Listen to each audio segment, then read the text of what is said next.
Good morning class 6 students. हम लोगों ने चैप्टर 4 पढ़ लिया था संज्ञा। अब हम पढ़ेंगे लिंग एवं वचन। देखिए, लिंग एवं वचन ये चैप्टर आज हम लोग पढ़ेंगे इसको।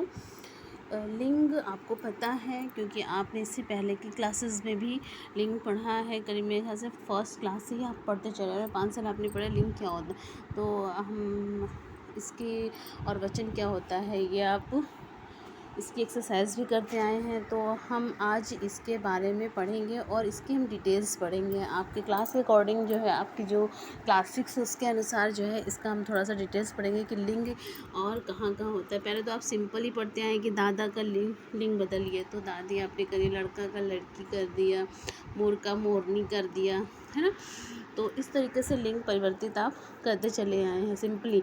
लेकिन अब हम इसको देखेंगे कि इसके अलावा भी और किन शब्दों में लिंग पता करते हैं। कुछ ऐसे शब्द होते हैं जिसमें लिंग का पता करना बड़ा मुश्किल हो जाता है। कुछ ऐसे वस्तु सूचक शब्द होते हैं जिसमें स्त्रीलिंग और पुल्लिंग का पता करना बहुत मुश्किल होता है। तो हम उसको समझेंगे, देखेंगे कि किन शब्दों में पुल्लिंग होता है और किन शब्दों में स्त्रीलिंग होता है। कुछ दैनिक जीवन के कुछ ऐसी भी वस्तुएं हैं, जैसे शरीर के अंग हुए आपके, तो उसके कुछ हिस्से जो है वो पुल्लिंग के अंतर्गत आते हैं और कुछ स्त्रीलिंग के अंतर्गत आते हैं। तो उन्हें हमें पहचानना थोड़ा मुश्किल होता है। तो हम ये देखेंगे कि कौन पुल्लिंग में आता है, कौन स्त्रीलिंग में आता है। तो सबसे पहले देखिए कि शब्द के जिस रूप से उसके पुल्लिंग सूचक होने और स्त्री सूचक होने, यानी पुल्लिंग जाति का और स्त्री जाति का बोध होता है, उसे हम लिंग कहते हैं। तो यहाँ पे आप देखिए फिगर में दिया हुआ है कि कुछ शब्द ऐसे हैं जो पुल्लिंग होने का संकेत दे रहे हैं और कुछ शब्द ऐसे हैं जो स्त्री होने का संकेत दे रहे हैं। जैसे पापा, बैल, अभिनेता, ये जो है पुल्लिंग होने का संकेत दे रहे हैं। मम्मी, नर्स और गाय, ये स्त्रीलिंग होने का संकेत देते हैं। तो इस प्रकार लिंग का जो शाब्दिक अर्थ होता है, यानी चिन्ह, जिसके द्वारा हमें स्त्री या पुरुष जाति के भेद का ज्ञात होता है। स्त्री और पुरुष जाति के बारे में हम जानते हैं। तो अब देखिए आगे कि लिंग के कितने भेद होते हैं। लिंग के मुख्यतः 3 भेद किए गए हैं: स्त्रीलिंग, पुल्लिंग और नपुंसक लिंग। स्त्रीलिंग क्या होता है कि जिन शब्दों के द्वारा किसी प्राणी, वस्तु तथा भाव से पुरुष जाति का ज्ञान होता है उसे हम पुल्लिंग कहते हैं। जैसे मोर नाच रहा, ये पुल्लिंग शब्द है। इसमें नर और मादा भी होता है। कुछ चीज़ें नर होती हैं, जैसे मोर जो है ये नर और मादा में आता है। कोयल नर और मादा में आती है। दुकानदार दुकान में है, तो ये पुल्लिंग शब्द है। शेर दहाड़ा पुल्लिंग शब्द है। बालक पढ़ रहा है, ये पुल्लिंग शब्द है। तो आपने देखा कि जिस शब्द के द्वारा किसी प्राणी, वस्तु तथा भाव के पुरुष जाति का ज्ञान होता है उसे हम पुल्लिंग कहते हैं। अब पुल्लिंग की पहचान कैसे हम करेंगे? जिन शब्दों के अंत में आ का उच्चारण होता है वे पुल्लिंग कहलाते हैं। यहाँ पे देखिए आप लिखा हुआ है कि जिन शब्दों के अंत में आ का उच्चारण होता है वे पुल्लिंग कहलाते हैं। जैसे वचन, पर्वत, तन, मन, उपवन आदि, यानी आ का उच्चारण हो रहा है तो ये पुल्लिंग है। और जिन शब्दों के अंत में आपा, खाना, त्व, पन, आओ, आ, ना, आवा, क, प, आर, आस आदि का उच्चारण होता है वे भी पुल्लिंग कहलाते। जैसे बचपन, पचपन, दवा खाना, सतपुड़ा, वाला भी शब्द का जिसमें प्रयोग होता है वो भी पुल्लिंग कहलाते। नेक्स्ट देखिए आप कि जिन शब्दों के अंत में त्र, ये लास्ट वाला देखिए कि जिन शब्दों के अंत में त्र, ल, ज, ख, दान, वाला आदि आते हैं वे सभी पुल्लिंग कहलाते हैं। जैसे शास्त्र, त्रिशूल, सूरज, अंधेरा, दुकान वाला आदि। अब आगे देखिए कि पुल्लिंग की पहचान को और अधिक स्पष्ट रूप से समझने के लिए हमें इनको देखना पड़ेगा कि किस तरीके से पुल्लिंग की पहचान की जा सकती है। जो जितने भी यहाँ पे दिए हुए हैं इनके द्वारा हम देखेंगे कि पुल्लिंग की पहचान कैसे की जाती है। सबसे पहले हम देखेंगे अकारात्मक शब्द। अकारात्मक शब्द यानी आ वाले जो शब्द होते हैं उसमें कौन कौन से शब्द पुल्लिंग में आते हैं? जैसे लंगोटा, छोटा, नाटा, सपाटा, मोटा, लोटा, गधा, घाटा आदि, ये सब अकारात्मक शब्द होते हैं। फिर आपका आ जाता है इकारात्मक शब्द। इसमें जो है वो व्यापारिक वर्ग का बोध कराने बताने वाले शब्द आते हैं, जैसे धोबी, हलवाई, नाई, कुली आदि। ये सब इकारांत शब्द होते हैं। इन शब्दों के अतिरिक्त हाथी, घी, रज़ाई, भिखारी आदि ये सभी इकारात्मक शब्द होते हैं। फिर देखिए तारों, ग्रहों एवं नक्षत्रों के नाम। कुछ ऐसे तारे हैं, कुछ ग्रह हैं और कुछ नक्षत्र हैं जो पुल्लिंग शब्द के अंतर्गत आते हैं। समय सूचक शब्द कुछ समय का बोध कराते हैं, जो समय को बताने वाले भी कुछ ऐसे शब्द हैं जो पुल्लिंग के अंतर्गत आते हैं, जैसे श्रवण मास, सप्ताह, माह, घंटा, वर्ष, शनिवार, सोमवार, बुधवार, रविवार। ये सब जो है वो पुल्लिंग के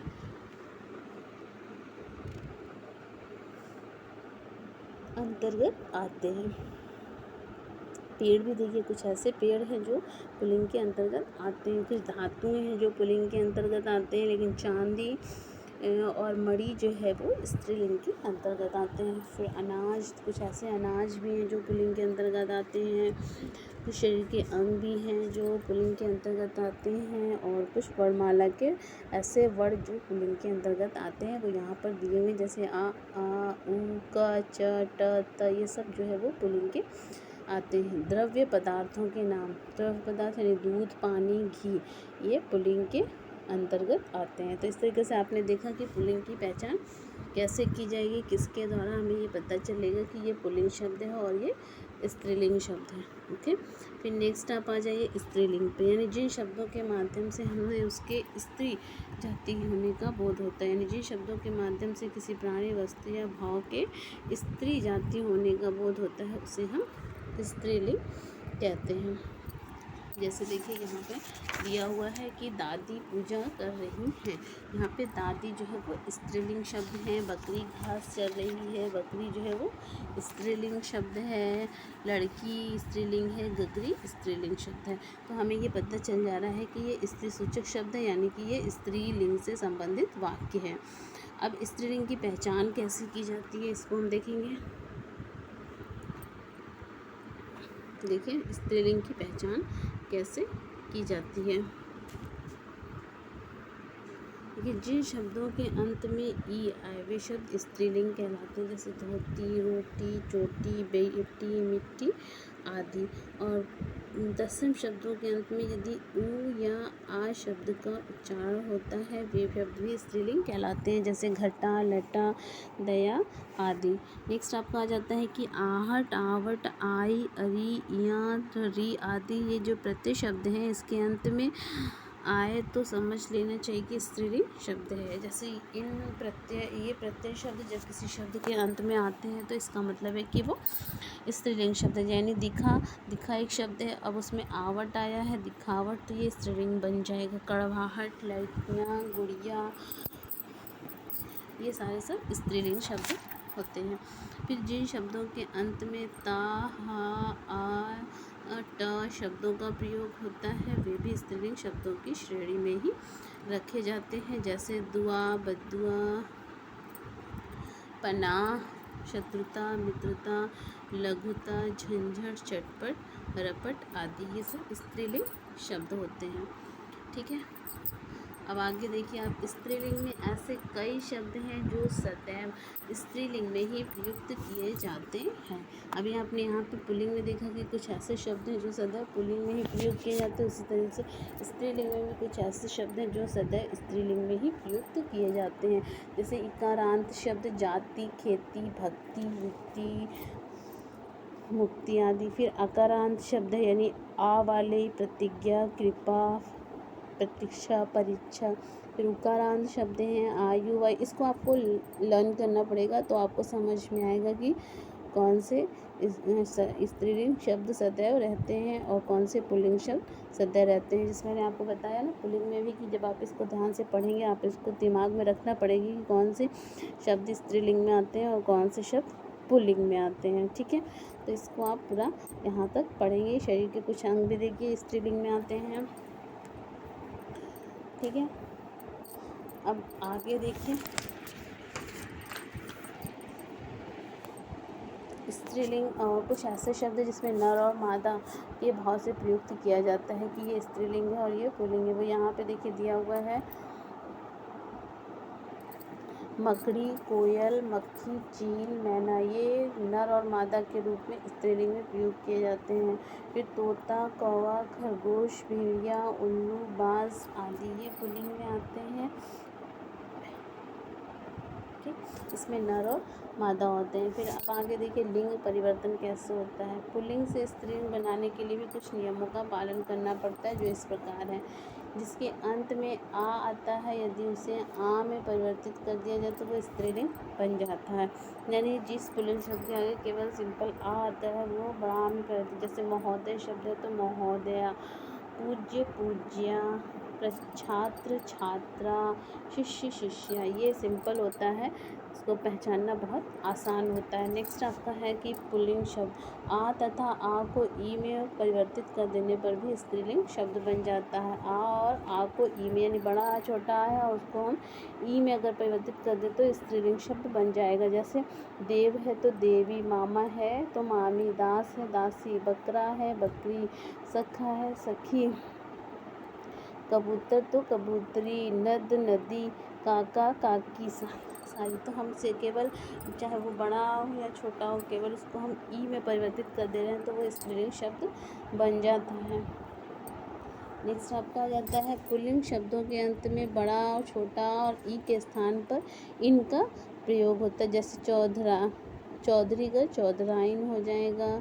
जैसे ई लगा है ना, चौधरी में ई आया है तो ये चौधराइन हो जा रहा है। लेकिन सुनार है तो सुनारिन, इन शब्द का प्रयोग हो जा रहा है।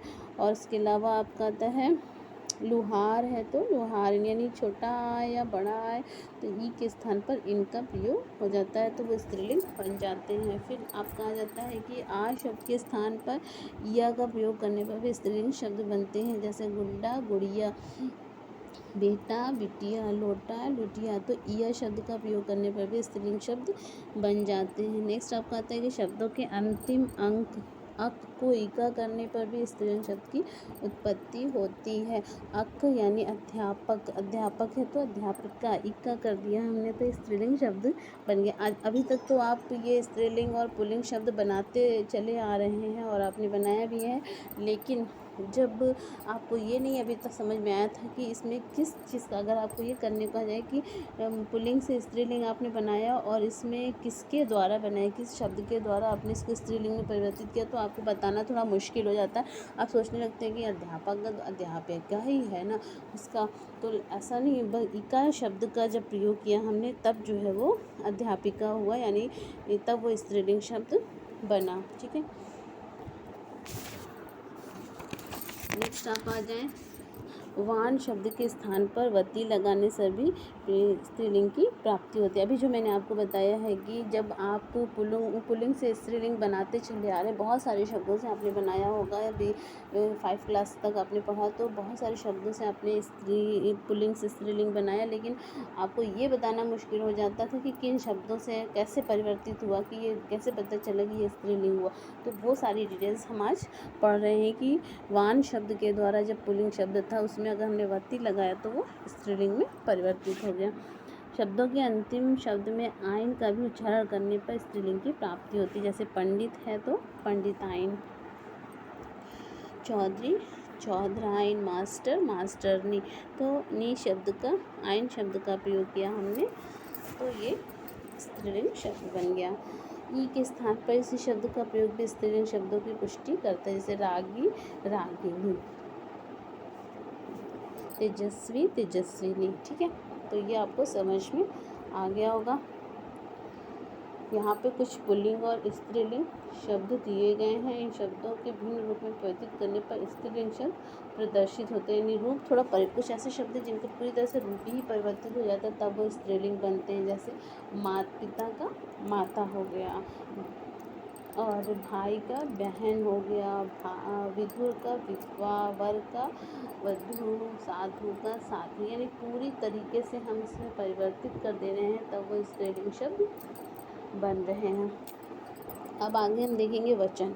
वचन भी आपने पढ़ा है कि वचन जिन शब्द से हमें किसी वस्तु के एक या एक से अधिक होने का बोध होता है उसे हम वचन कहते हैं, यानी उसकी संख्या का बोध होता है तो उसे हम वचन कहते हैं। यानी जब हमें ये पता चले कि वो संख्या एक है तो वो एक वचन होगा, जब ये पता चले कि वो संख्या एक से अधिक है तो वो बहुवचन होगा। अर्थात शब्दों के जिस रूप से वस्तुओं की संख्या को वर्णित किया जाता है, वस्तुओं की संख्या का बोध होता है, उसे हम वचन कहते हैं। ठीक है,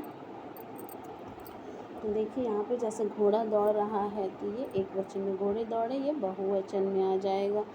आदमी खड़े हैं एक वचन, बहुवचन में, आदमी खड़ा है ये एक वचन में आएगा। ठीक है, नेक्स्ट आप आ जाइए। देखिए चित्रों के माध्यम से ये पता चलता है कि क्रिया एक हो रही है, पर एक प्राणी द्वारा की जाने वाली क्रिया बहुत से प्राणियों द्वारा जब की जाती है तो उसे हम बहुवचन कहते हैं। वचन के दो भेद हैं, एक वचन और बहुवचन। एक वचन देखिए जिन शब्दों द्वारा किसी एक व्यक्ति या वस्तु का ज्ञात होता है उसे हम एक वचन कहते हैं, जैसे तितली, कोयल, मोर आदि, लड़की, ये सब एक वचन है। लेकिन सदैव हमेशा एक वचन रहने वाले शब्द, कुछ ऐसे शब्द होते हैं जो हमेशा एक वचन में ही प्रयोग किए जाते हैं, जैसे जनता, सेना, घी, वर्दी, पानी, आकाश, सोना, सत्य, जाति, सहायता, आग आदि, ये हमेशा एक वचन में ही प्रयोग किए जाते हैं। अब देखिए बहुवचन क्या होता है, ये शब्द जो है वो हमेशा एक वचन में ही प्रयोग किए जाते हैं, इनका प्रयोग हम हमेशा एक वचन में ही करते हैं। जैसे सेना शब्द है तो सेना का प्रयोग चाहे वो एक हो चाहे वो बहुत सारे लोग हों, हम सेना ही कहेंगे। सेना के जवान हैं, एक है तो ये सेना का जवान है तो इसके लिए सदैव एक वचन शब्द एक वचन में ही इन शब्दों का प्रयोग होता है। नेक्स्ट हम आ जाते हैं बहुवचन पे। बहुवचन देखिए क्या होता है कि जिन शब्दों के द्वारा एक से अधिक संख्या के विषय में जानकारी प्राप्त होती है उसे हम बहुवचन कहते हैं, जैसे कुत्ते, लड़के, चिड़िया, लड़कियां, तोते, कपड़े, पुस्तकें आदि, ये बहुवचन में प्रयोग किए जाते हैं। सदैव बहुवचन रहने वाले शब्द देखिए कुछ ऐसे शब्द हैं जो सदैव बहुवचन में ही रहते हैं, जैसे लोग, आंसू, आदर, नेता, पुलिस, प्राण, हस्ताक्षर, दर्शन इत्यादि, ये हमेशा बहुवचन में ही रहते हैं। दोनों वचनों में भी कुछ समान रूप से प्रयुक्त होते हैं और कुछ ऐसे हैं जो दोनों वचनों में समान रूप से प्रयुक्त होते हैं, जैसे दादा तो को हम दादे नहीं लिखेंगे, नाना है तो नानी नहीं लिखेंगे, यानी बहुत सारे दादा लोग हैं तो हम कहेंगे कि सबके दादा मौजूद है, नहीं कहेंगे सबके दादे मौजूद हैं। तो कुछ ऐसे शब्द होते हैं जो हमेशा एक वचन और बहुवचन दोनों में समान रूप से प्रयुक्त किए जाते हैं। अब देखिए एक वचन को बहुवचन में परिवर्तित करने वाले नियम एक वचन को बहुवचन में परिवर्तित करने के लिए भी कुछ नियम बनाए गए हैं। यहाँ पे देखिए मैंने गोला बनाया है कि आ के उच्चारण को यदि ए के उच्चारण में बदल दिया जाए तो एक वचन से बहुवचन बन जाता है, यानी एक वचन में आ का उच्चारण है उसको ए में परिवर्तित कर दे, बहुवचन के ए में परिवर्तित कर दे तो वो एक वचन से बहुवचन बन जाता है। नेक्स्ट आपका आता है कि आ, बड़ा आ के स्थान पर यदि ए शब्द का प्रयोग किया तो भी बहुवचन बन जाता है, यानी छोटा आ के स्थान पर ए का प्रयोग करें तो भी बहुवचन बन जाता है और बड़ा आ के स्थान पर ए का प्रयोग करें तो भी बहुवचन बनते हैं। यहाँ पे बहुत सारे शब्द दिए हुए हैं, ठीक है, इनको आप पढ़ें तो आपको समझ में आ जाएगा। नेक्स्ट है आपका शब्दों के अंत में चंद्र बिंदु लगाकर बहुवचन रूप प्रदान किया जाता है, यानी शब्दों के अंत में चंद्र बिंदु लगाकर भी बहुवचन रूप पाया जा सकता है। देखिए ये जो है शब्दों के अंत में बहुवचन लगा, जैसे शिला है तो शिलाएं, महिला महिलाएं, बालिका बालिकाएं, माला मालाएं, शाखा शाखाएं, छात्रा छात्राएं, यानी ए चंद्र बिंदु का लगा करके बहुवचन बनाया गया है। फिर शब्दों के अंत में होने वाले उच्चारण ऊ तथा अ के स्थान पर ए के उच्चारण से बहुवचन का ज्ञान प्राप्त होता है, जैसे धेनु का धेनुएं, ऋतु का ऋतुएं, गौ का गौएं, वस्तु का वस्तुएं अब देखिए शब्दों के अंत में ई को इया में परिवर्तित करने पर बहुवचन की प्राप्ति होती है, यानी छोटी ई और बड़ी है इसको हम जब इया में परिवर्तित करते हैं तो बहुवचन की प्राप्ति होती है। जैसे लड़की लड़कियाँ, रीति रीतियाँ, निधि निधियाँ, कापी कापियाँ, नारी नारियाँ, चींटी चींटियाँ।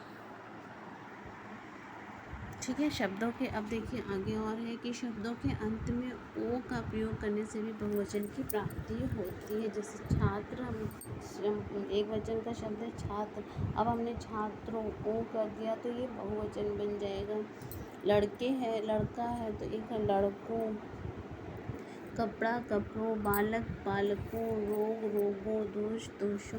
तो ओ के द्वारा भी हम बहुवचन बना सकते हैं। अब आगे देखिए कि शब्दों के अंत में जन गण वृंद तथा लोग शब्द लगाने से भी बहुवचन शब्दों का निर्माण होता है। जैसे अध्यापक है तो अध्यापक गण, कवि तो कवि गण, विद्यार्थी विद्यार्थी गण, कलाकार है तो कलाकार वृंद, गुरु गुरुजन, तुम लोग, देवता देवतागण, अमीर का अमीर लोग, पक्षी पक्षी वृंद। तो इस तरीके से आपने देखा कि जन गण और वृंद तथा लोग शब्द लगाकर भी बहुवचन शब्द बनाए जा सकते हैं। तो हमने देखा कि एक वचन से बहुवचन कैसे बनते हैं और किन किन शब्दों को परिवर्तित करके हम बहुवचन बना सकते हैं। लिंग हमने देखा कि एक स्त्रीलिंग क्या होता है, पुल्लिंग क्या होता है, पुल्लिंग से कैसे स्त्रीलिंग बनाया जाता है। ठीक है। तो यहाँ पे देखिए सार में दिया है कि जाति के अंतर्गत प्राप्त होने वाले भेद को हम लिंग कहते हैं। लिंग का शाब्दिक चिन्ह होते हैं, यानी किसी भी पुरुष स्त्री, किसी भी वस्तु व्यक्ति विशेष प्राणी इत्यादि जाति के अंतर्गत प्राप्त होने वाले जो चिन्ह होते हैं, भेद होते हैं, उनको हम लिंग कहते हैं। ये दो प्रकार के होते हैं, पुल्लिंग स्त्रीलिंग और नपुंसक लिंग। नपुंसक कुछ शब्द ऐसे होते हैं जो सदैव पुल्लिंग में रहते हैं और कुछ शब्द ऐसे होते हैं जो सदैव स्त्रीलिंग में होते हैं। और पुल्लिंग से स्त्रीलिंग में परिवर्तित करना हमने देखा। फिर वचन है, वचन का शाब्दिक अर्थ होता है गिनती या संख्या।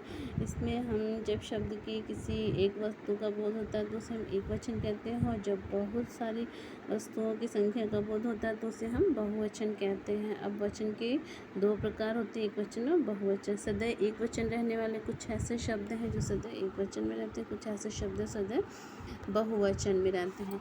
अब आगे देखिए आपका क्वेश्चन आंसर दिया हुआ है। क्वेश्चन देखिए नंबर 1 आपका क्वेश्चन है कि लिंग से आप क्या समझते हैं, कितने प्रकार के होते हैं। मैं क्वेश्चन आंसर आपको भेज दूँगी। उसके बाद एक्सरसाइज देखिए आप, ये एक्सरसाइज दी हुई है कि प्यास शब्द का प्रयोग स्त्रीलिंग में होता है, घोड़ा शब्द पुल्लिंग में आता है, मेज़ पर किताबें रखी हैं, रानी गाना गा रही है, मोहन के पास 50 घड़ियाँ हैं। अब नेक्स्ट एक्सरसाइज है आपकी, इसमें आपको लिंग परिवर्तित करके लिखना है। ठीक है। फिर और आगे है एक वचन को बहुवचन में परिवर्तित करके लिखना है, यानी एक वचन शब्द दिए हैं और इसको बहुवचन में आपको परिवर्तित करके लिखना है। फिर आगे आ जाइए आप, यहाँ पे दिया हुआ है कि आपको सही और गलत लिखाना है। नौकरानी बर्तन मांज रहा, ये सही होगा या गलत होगा? तो ये गलत होता है। कुम्हार बर्तन बना रहा, ये बिल्कुल सही होगा। कुत्ता पुल्लिंग शब्द है, यस। मृत्यु एक वचन शब्द है, नहीं ये बहुवचन शब्द है। इसका प्रयोग हम एक वचन और बहुवचन दोनों में ही करते हैं। फिर जंतु बहुवचन शब्द है, हाँ। अब देखिए नीचे दिए गए चित्रों के लिंग और वचन आपको लिखने हैं। मछलियाँ हैं तो ये कौन सा लिंग है? स्त्रीलिंग है। वचन इसके बहुवचन। इस तरीके से ये सारी एक्सरसाइज आप कर लेंगे। ठीक है। रचनात्मक में आपको देखिए क्या लिखना है, दो टोलियों में स्त्रीलिंग और पुल्लिंग ऐसे शब्दों को लिखना है कि कौन सा शब्द स्त्रीलिंग है और उसका पुल्लिंग, कौन सा शब्द एक वचन है और उसका बहुवचन। यानी स्त्रीलिंग आपको इधर लिखना है, यहाँ पे आपको स्त्रीलिंग शब्द लिखना है और उसका पुल्लिंग यहाँ लिखना है। यहाँ पे एक वचन शब्द लिखना है और उसका यहाँ पे बहुवचन लिखना है। ओके। इस तरीके से आपकी एक्सरसाइज कंप्लीट हो जाएगी और आपका चैप्टर 5 कंप्लीट हो जाएगा। ओनली चैप्टर 5 तक ही आपका प्री मिड में आना है और अब आप अपनी कॉपी बुक्स सब कंप्लीट कर लेंगे। ओके।